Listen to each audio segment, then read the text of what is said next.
Assalamualaikum warahmatullahi wabarakatuh. Bismillahirrahmanirrahim. Alhamdulillahirabbil alamin. Allahumma shalli ala Muhammad wa ala ali Muhammad, amma ba'du. Anak-anak yang soleh dan solehah, mudah-mudahan semuanya dalam keadaan sehat walafiat.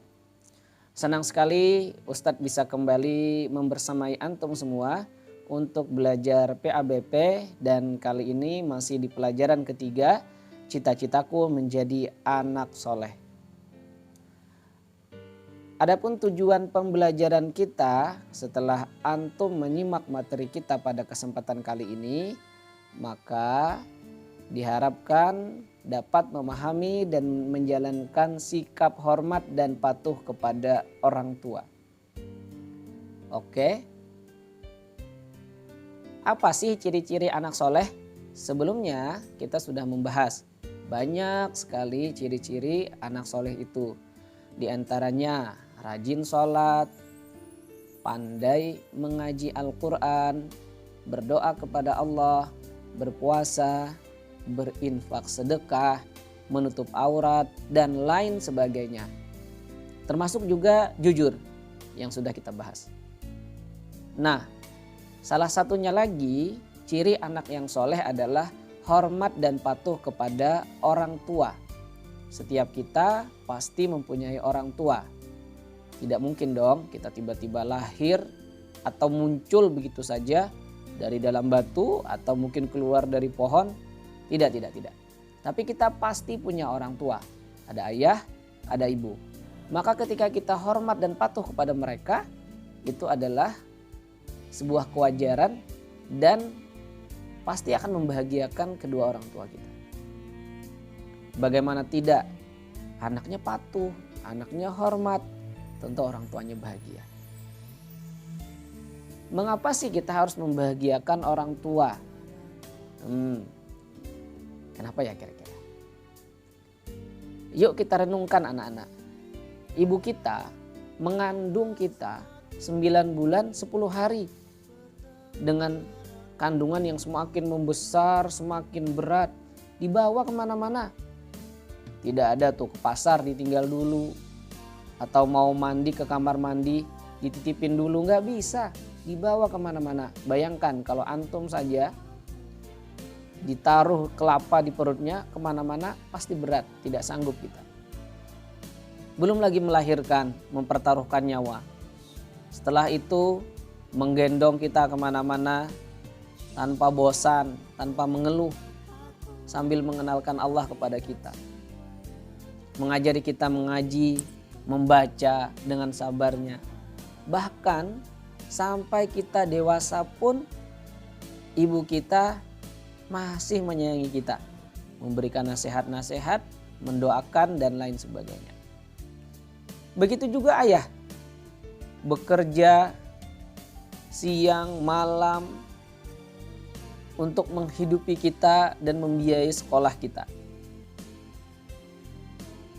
Menggendong kita bermain. Ayo, siapa yang pernah digendong oleh ayahnya di atas seperti ini? Kalau Ustadz sih pernah. Kalau tidak salah. Itulah ayah. Selalu berusaha agar menyenangkan anak-anaknya.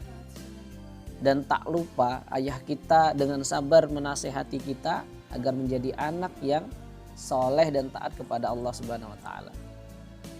Ayolah nak, sholat, nak tutup aurat. Oleh karena itu patut kita membahagiakan mereka yang sudah banyak mengorbankan segala sesuatu untuk mencintai dan mendidik kita. Apalagi anak-anak sekalian yang dimuliakan Allah, Allah sendiri memerintahkan kepada kita untuk berbuat baik kepada kedua orang tua kita. Sebagaimana yang disebutkan di dalam Al-Quran surah Al-Isra ayat 23 dan 24. A'udzu billahi minasy syaithanir rajim. Wa qada rabbuka alla ta'budu illa iyyahu wa bil walidaini ihsana. Imma يبلغن عندك الكبر أحدهما أو كلاهما فلا تقل لهما أف ولا تنهرهما وقل لهما قولا كريما واخفض لهما جناح الذل من الرحمة وقل رب ارحمهما كما ربياني صغيرا. Rasulullah Shallallahu Alaihi Wasallam juga bersabda yang diriwayat oleh Imam Bukhari, ridho Rabbi fi ridhal walid wa sukhtur Rabbi fi sukhtil walid. Ridho Allah bergantung kepada keridhaan orang tua dan murka Allah bergantung kepada kemurkaan orang tua. Aduh, makanya kita tidak boleh berbuat yang menyakiti orang tua ya. Kalau orang tua murka kepada kita, Allah juga murka kepada kita. Katanya mau masuk surga. Baik, mudah-mudahan kita dihindarkan dari kemurkaan orang tua. Apa sih manfaat berbakti kepada orang tua? Apa ya? Nah, diantaranya adalah 1. Jalan mudah menuju surga. Semua kita pasti ingin masuk surga. Ikhwan, akhwat, pengusaha, pedagang, guru, pejabat, semuanya pasti ingin masuk surga. Tapi ketahuilah anak-anak sekalian bahwa barang siapa yang berbakti dan taat kepada kedua orang tuanya itu adalah jalan menuju surga. Rasulullah Shallallahu Alaihi Wasallam bersabda, orang tua adalah pintu surga paling tengah. Kalian bisa sia-siakan pintu itu atau kalian bisa menjaganya. Hadis riwayat Tirmidzi. Yang kedua, diberkahi umur dan diberkahi rezeki. Rasulullah SAW bersabda, siapa yang suka untuk dipanjangkan umurnya dan ditambahkan rezekinya, maka berbaktilah kepada kedua orang tuanya dan jalinlah hubungan dengan kerabatnya atau silaturahim. Hadis riwayat Ahmad. Jadi panjang umur di sini atau bertambah rezeki itu maksudnya diberkahi. Ya, umur kita sudah ditentukan 60 tahun misalnya, ya sudah segitu. Tapi dalam 60 tahun itu umurnya berkah, banyak kebaikan yang bisa dilakukan. Begitu juga rezeki. Rezekinya berkah, dengan rezeki itu dapat digunakan untuk beribadah kepada Allah. Kemudian yang ketiga adalah mendapatkan doa baik dari orang tua. Jadi gini, Rasulullah bersabda, 3 doa yang mustajab yang tidak diragukan lagi, yaitu doa orang yang dizalimi, doa orang yang bepergian atau safar, dan doa baik orang tua kepada anaknya. Hadis riwayat Ibnu Majah. Jadi kalau orang tua itu berdoa yang baik-baik bagi anaknya, semoga anakku menjadi anak yang soleh, semoga cita-citanya tercapai, semoga doa-doa baik orang tua itu akan sampai kepada kita kalau kita berbakti kepada kedua orang tua kita. Makanya 3 hal ini harusnya memotivasi kita, jangan sampai kita durhaka. Oke. Dosa durhaka kepada orang tua sendiri bagaimana? Disebutkan dalam riwayat Bukhari dan Muslim, Rasulullah SAW bersabda, apakah kalian mau kuberitahu mengenai dosa yang paling besar? Para sahabat menjawab, mau wahai Rasulullah. Beliau bersabda, dosa terbesar adalah mempersekutukan Allah dan durhaka kepada kedua orang tua. Beliau mengucapkan hal itu sambil duduk bertelekan pada tangannya. Tiba-tiba beliau menegakkan duduknya dan berkata, dan juga ucapan sumpah palsu. Beliau mengulang-ulang perkataan itu sampai saya berkata dalam hati, duhai seandainya beliau diam. Nah, di sini kita tahu bahwa durhaka kepada kedua orang tua ini termasuk dosa yang besar. Bahkan bisa jadi amal soleh kita yang lain menjadi percuma. Seperti angin, seperti debu yang ditiup angin. Tentu kita tidak mau. Bahkan anak-anak, durhaka pada orang tua itu adalah dosa yang dapat mendatangkan azab yang disegerakan di dunia. Disebutkan dalam sebuah riwayat, tidak ada dosa yang lebih pantas untuk disegerakan balasannya bagi para pelakunya di dunia ini berikut dosa yang disimpan untuknya di akhirat daripada perbuatan melampaui batas atau kezaliman dan memutus silaturahmi dengan orang tua dan kerabat. Ngeri. Bodoh bagi orang yang durhaka kepada kedua orang tua. Bagaimana cara membahagiakan orang tua? Segala sesuatu kan ada caranya ya. Membahagiakan orang tua ada caranya juga. Oke, yang pertama, menuruti perintah kedua orang tua. Ada sebuah kisah yang menarik dan patut kita renungkan serta kita teladani. Kisah seorang pria dan ibunya yang gila. Diceritakan ada seorang pria berumur 30 tahun bernama Muhammad. Saat berkunjung ke klinik dokter, pria tersebut terlihat sedang memeluk ibunya yang berusaha untuk kabur dan memberontak. Sang ibu terus menolak ajakan anaknya. Ia bahkan melemparkan hijab yang dikenakannya. Namun si anak terlihat begitu sabar dan merapikan kembali hijab ibunya. Muhammad habis digigit, dicakar, bahkan diludahi oleh ibunya.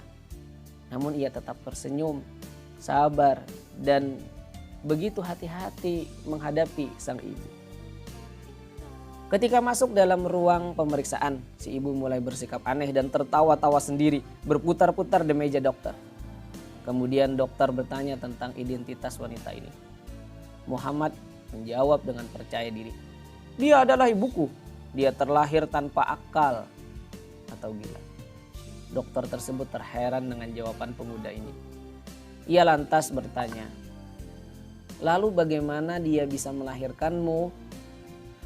Pria ini mulai bercerita mengapa ia bisa dilahirkan oleh ibunya yang gila. Dahulu kakeknya menikahinya dengan ayahku dengan harapan bisa memiliki keturunan. Tapi di kemudian hari ibu diceraikan oleh ayahku di tahun pertama pernikahan. Pada saat itu pula ibuku sedang dalam keadaan hamil. Muhammad bercerita bahwa sejak usia 10 tahun ia mulai mengabdikan hidupnya untuk sang ibu. Ia memasak dan mengurusi semua kebutuhan ibunya. Saat malam datang, ia akan mengikat kaki ibunya dengan kakinya, mencegah agar sang ibu tidak kabur dan luput dari pengawasannya. Seperti layaknya perlakuan pada pasien yang lain, sang dokter bertanya pada Muhammad, "Kamu ingin periksa apa?" "Ibuku memiliki penyakit gula dan darah tinggi, dokter," ujar Muhammad. Di tengah percakapannya sang ibu hanya tertawa dan meminta untuk dibelikan kentang oleh anaknya. Karena Muhammad ini sangat sayang dengan ibunya, maka ia langsung menuruti permintaan ibu tercinta, membelikannya saat itu juga. Tak disangka ia malah diludahkan dan ditertawakan oleh anaknya sendiri. Namun Muhammad teruji kesabarannya. Ia tak marah sedikit pun dan mulai membersihkan mukanya. Karena rasa penasarannya, sang dokter mengadukan pertanyaan kepada pria muda ini. "Apakah ibumu mengenalimu?" Muhammad menjawab, "Ya, beliau tak tahu kalau aku adalah anaknya. Tapi yang menciptakanku, Allah Subhanahu wa Ta'ala, tahu bahwa dia adalah ibuku." Di tengah-tengah pemeriksaan, sang ibu tiba-tiba berkata, "Wahai anakku, kamu bohong. Kapan kamu ajak aku ke Mekah?" Merasa dokter terheran dengan pertanyaan sang ibu, Muhammad menjelaskan bahwa ibunya sering mengatakan ini karena sering melihat Ka'bah di televisi. Sang dokter menanyakan lagi, apakah Muhammad pernah mengajak ibunya pergi umrah padahal sang ibu sudah tidak wajib lagi melaksanakan ibadah? Lantas Muhammad menjawab, "Setiap kali ibuku ingin ke Mekah, aku selalu menurutinya. Karena aku tidak ingin harapan ibuku tak terkabul padahal aku sanggup melakukannya." Setelah selesai melakukan proses pemeriksaan, Muhammad dan ibunya keluar. Sang dokter kemudian mengunci pintu ruangannya dan mulai menangis terseduh-seduh. Ia merasa bahwa kisah ini sangat menginspirasi. Ia sering mendengar kisah bakti kepada orang tua, namun kali ini ia menyaksikan langsung di depan matanya sendiri. Padahal pria ini bisa saja menitipkan ibunya di rumah sakit jiwa, tapi ia lebih memilih untuk terus mengabdi kepada sang ibu agar pintu surga terbuka untuknya. Masya Allah. Begitu anak-anak. Apalagi kalau ibu kita meminta sesuatu yang baik, ya. Meminta sholat, meminta kita untuk qiraati, meminta kita untuk bertahajud, berpuasa, dan lain sebagainya, sudah sepantasnya kita mengikuti. Kecuali perintahnya untuk bermaksiat, kita tidak wajib mengikutinya. Sebagaimana dalam riwayat Bukhari dan Muslim, tidak ada ketaatan dalam melakukan maksiat, sesungguhnya ketaatan hanya dalam melakukan kebajikan. Oke, yang kedua, tidak menyakiti hati orang tua. Abdullah bin Umar radhiyallahu anhuma berkata, ibka'ul walidaini minal uquq. Membuat orang tua menangis termasuk bentuk durhaka pada orang tua. Mungkin orang tuanya sedang meminta belikan sesuatu, anaknya tidak mau, padahal ibunya sedang sakit, ayahnya sedang sakit, sampai beliau meneteskan air mata. Atau anaknya sibuk main game, nonton. Masya Allah, kalau menyakiti hati orang tua itu termasuk durhaka, apalagi sampai meneteskan air mata. Bagi yang pernah, yuk bertobat dan meminta ampun kepada ayah, ibu kita. Yang ketiga, berakhlak baik di hadapan kedua orang tua. Dan Rabbmu telah memerintahkan agar kamu jangan beribadah melainkan hanya kepadanya, dan hendaklah berbuat baik kepada ibu bapak. Jika salah seorang di antara keduanya atau kedua-duanya sampai berusia lanjut dalam pemeliharaanmu, maka sekali-kali janganlah engkau mengatakan kepada keduanya perkataan "ah", dan janganlah engkau membentak keduanya, dan ucapkanlah kepada keduanya perkataan yang baik, dan rendahkanlah dirimu terhadap keduanya dengan penuh kasih sayang, dan ucapkanlah Rabbirhamhuma kama rabbayani shaghira. Ya Rabbku, sayangilah keduanya sebagaimana mereka berdua telah mendidik aku pada waktu kecil. Yang keempat, selalu mendoakan orang tua. Ayo, siapa yang sering mendoakan orang tua? Baik, angkat tangannya, kita berdoa bersama untuk orang tua kita. Allahumma gfirli wali walidayya warhamhuma kama rabbayani shaghira. Wahai Tuhanku, ampunilah aku dan kedua orang tuaku, sayangilah mereka seperti mereka menyayangiku di waktu kecil. Mudah-mudahan kita rutin berdoa untuk orang tua kita. Dan yang terakhir, yang kelima, membahagiakan kedua orang tua walaupun ketika mereka sudah tiada. Mungkin di antara antum ada yang ibunya atau bapaknya sudah lebih dulu dipanggil Allah Subhanahu wa Ta'ala, maka bukan berarti kita tidak bisa berbakti atau membahagiakan mereka. Caranya bagaimana? Suatu saat kami pernah berada di sisi Rasulullah SAW. Ketika itu datang seseorang dari Bani Salimah. Ia berkata, wahai Rasulullah, apakah masih ada bentuk berbakti kepada kedua orang tuaku ketika mereka telah meninggal dunia? Nabi SAW menjawab, iya, masih tetap ada bentuk berbakti pada keduanya. Bentuknya adalah mendoakan keduanya, meminta ampun untuk keduanya, memenuhi janji mereka setelah meninggal dunia, menjalin hubungan silaturahmi atau kekerabatan dengan keluarga kedua orang tua yang tidak pernah terjalin, dan memuliakan teman dekat keduanya. Hadis riwayat Abu Daud. Nah, itu diantaranya anak-anak 5 hal yang bisa kita lakukan untuk membahagiakan kedua orang tua kita. Kesimpulannya adalah 1. Salah satu ciri anak soleh adalah taat dan patuh kepada kedua orang tua. 2. Berbakti kepada kedua orang tua itu hukumnya wajib. Ketiga, durhaka terhadap orang tua termasuk dosa besar. Keempat, manfaat berbakti kepada orang tua adalah jalan mudah menuju surga, diberkahi umur dan diberkahi rizki, dan mendapatkan doa baik dari orang tua. Dan yang terakhir, yang kelima, di antara cara membahagiakan orang tua adalah menuruti perintahnya, tidak menyakiti hatinya, berbuat baik di hadapannya, membahagiakan orang tua walaupun telah tiada, dan selalu mendoakannya. Mudah-mudahan kita semua dapat mengamalkannya. Amin ya rabbal alamin.